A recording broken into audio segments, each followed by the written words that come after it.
Attention please. 5 seconds.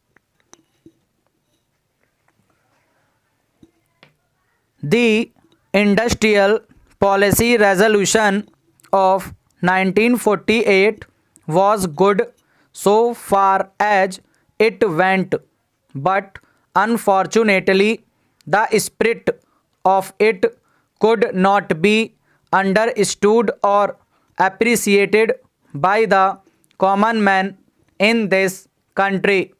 So, a new orientation of this policy was given, and the Honorable Prime Minister, after his return from China, publicly declared that the future policy of the country, or rather the future pattern of society, will be the socialist pattern.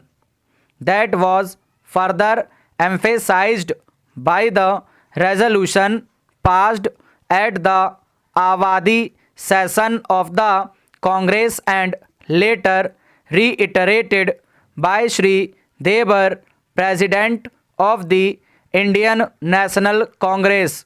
I am very glad to say that the spirit of it has been caught by the nation today. If I may say so, the nation has taken up the challenge for securing the socialist pattern of society.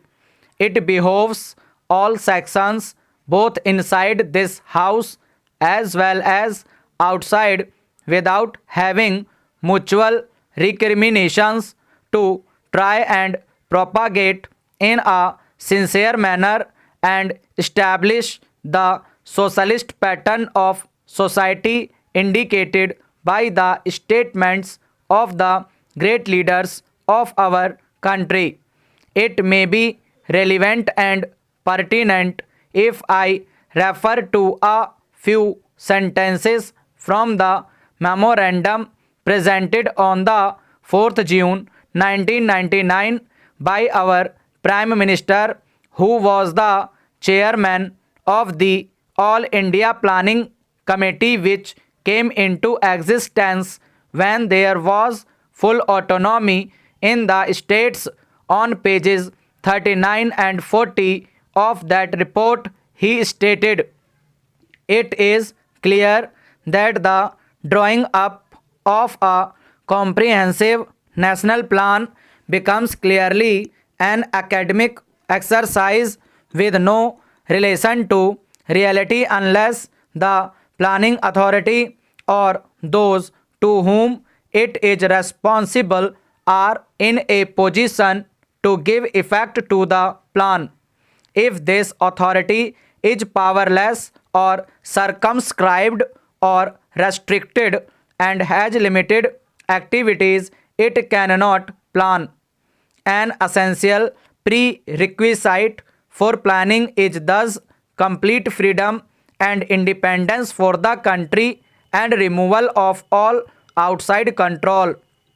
This implies that the country possesses in itself full sovereign authority to take any measures, adopt any policies, and form any relations with other countries as may seem best to its governing authority in the interests of the country and its people.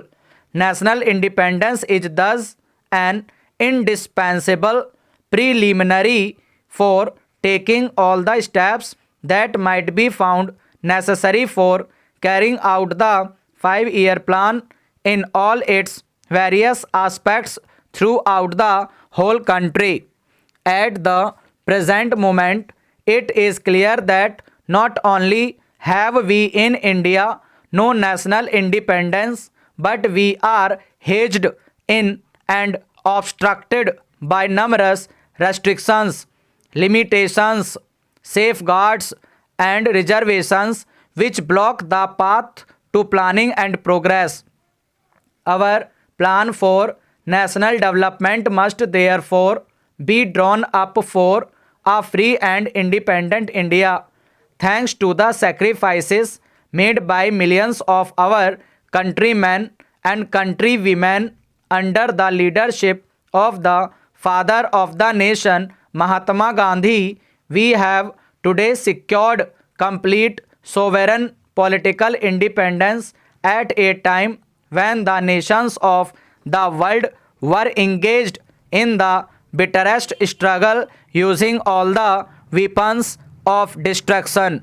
If therefore we have secured political independence during the period of a quarter of a century, it should not be difficult, especially when we are today masters in our own country, to secure a socialist pattern of society, as has already been indicated. But it requires the assistance, the propaganda, the active work of all those who are interested in this. I am sure so long as my honorable friends, the minister, the deputy minister, and the other minister who represent the commerce and industry ministry can give us an assurance that the capitalist pattern would be avoided, some of us who believe in a cent% socialist democracy give an undertaking that certainly totalitarian policy will not be introduced in this country, because we have believed all along during the fight that we have given to the British government when we secured political independence that we shall try to maintain democracy undiluted, and a socialist democracy at that.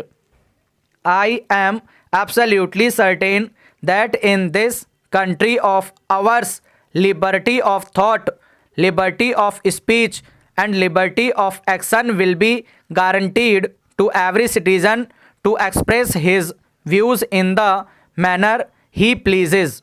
I therefore assure my honorable friend that so long as we do not, in the grab of a socialistic pattern, support a capitalist system, India will stand 100% for a socialist democracy.